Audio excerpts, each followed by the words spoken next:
ជាកិច្ចចាប់ផ្ដើមយើងខ្ញុំសូមគោរពជ្រាបសួរលោកគ្រូក៏ដូចជាសួស្ដីទៅកាន់សិស្សានុសិស្សជាទីស្រឡាញ់ទាំងអស់គ្នាពួកយើងគឺជាសិស្សថ្នាក់ទី 10A នៃវិទ្យាល័យស្ដារសន្តិភាពថ្ងៃនេះផងដែរគោលរបស់យើងខ្ញុំនឹងធ្វើការបកស្រាយនៅគម្រោង STEM មួយដែលមានឈ្មោះថាធុងសម្រាប់ឆ្លាតវៃមុននឹងបកស្រាយនៅប្រធានគម្រោងមួយនេះយើងខ្ញុំសូមធ្វើការនងធុងជាមុនសិនខ្ញុំបាទឈ្មោះតេលីម៉ែជាប្រធានក្រុមខ្ញុំបាទមេឡុងជាអនុប្រធានខ្ញុំបាទមុនតសិដ្ឋាជាសមាជិកខ្ញុំបាទឈ្មោះជាមីងហុកជាសមាជិកនាងខ្ញុំឈ្មោះថនណាលេងជាសមាជិកខ្ញុំបាទរៃវណ្ណៈជាសមាជិកខ្ញុំបាទជួនណារិទ្ធជាសមាជិកក្រុមរបស់ពួកខ្ញុំមានគោលបំណងចង់ឲ្យសហគមន៍មានការអភិវឌ្ឍដែលគ្មានសម្រាមគ្មានការប្រើប្រាស់ថង់ប្លាស្ទិកបង្កើតអនាម័យនៅតាមសាធារណៈពេលបរិស្ថានយើងស្អាតមានភ្ញៀវទេសចរមកលេងច្រើនចែកកែច្នៃសម្រាមការទុកដាក់សម្រាមបានល្អជាគំរូល្អដល់ក្មេងៗជំនាន់ក្រោយយកទៅអនុវត្តតាមដើម្បីឲ្យគម្រោងរបស់យើងដំណើរការបានយើងត្រូវការគ្រឿងបង្គោលមួយចំនួនដូចជា Arduino Uno Server Motor Sensor Module HCSR04 ខ្សែ USB Adapter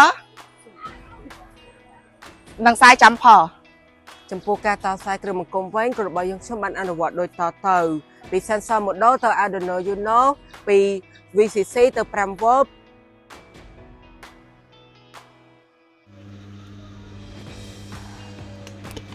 ពី train ទៅ19ព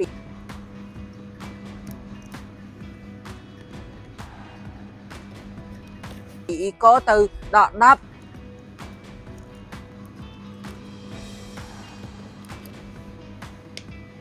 និង GND ទៅ GND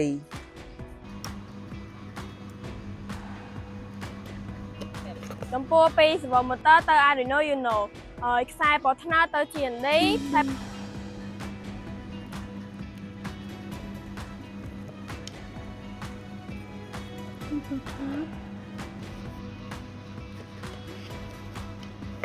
ពណ៌ក្រហមទៅ 5V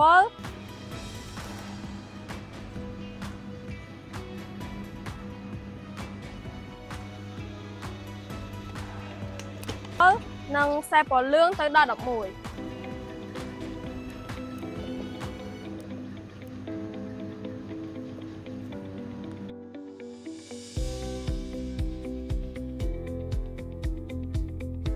សម្រាប់ការបញ្ចូលកូដវិញជាមុនយើងត្រូវចូលទៅក្នុងកម្មវិធី Arduino IDE ទាំងនេះគឺជាកូដរបស់ក្រុមពួកខ្ញុំបន្ទាប់មកយើងត្រូវជ្រើសរើស port ដែលយើងត្រូវបញ្ចូលកូដចូលរួចចុចសញ្ញាគ្រីសទៅចុចសញ្ញាបញ្ជូន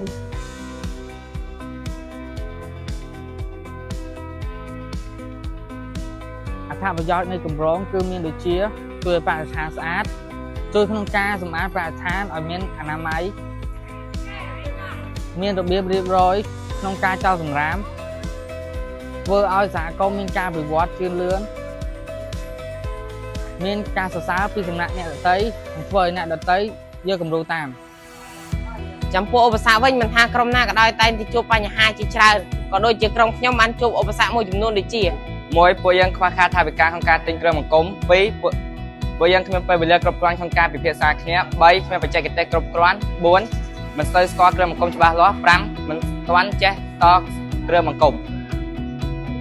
ឧបសគ្គទាំងនេះមិនអាចរារាំងដំណើរការគម្រោងរបស់ក្រុមពួកខ្ញុំបានទេដោយក្រុមរបស់ពួកខ្ញុំបានខិតខំសាមគ្គីបង្កើតគម្រោងនេះបានឲ្យជោគជ័យ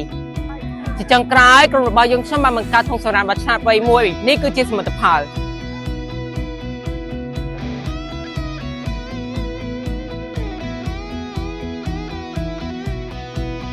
ដូច្នេះក្រុមរបស់យើងខ្ញុំបានឈានមកដល់ទីបញ្ចប់ខ្ញុំបាទសូមអរគុណលោកគ្រូក៏ដូចជាសិស្សានុសិស្សទាំងអស់គ្នាដែលបានចំណាយពេលវេលាដ៏មានតម្លៃក្នុងការទស្សនានិងមើលវីដេអូរបស់ក្រុមយើងខ្ញុំពីដើមដល់ចប់ខ្ញុំបាទសូមអរគុណសូមគោរពលា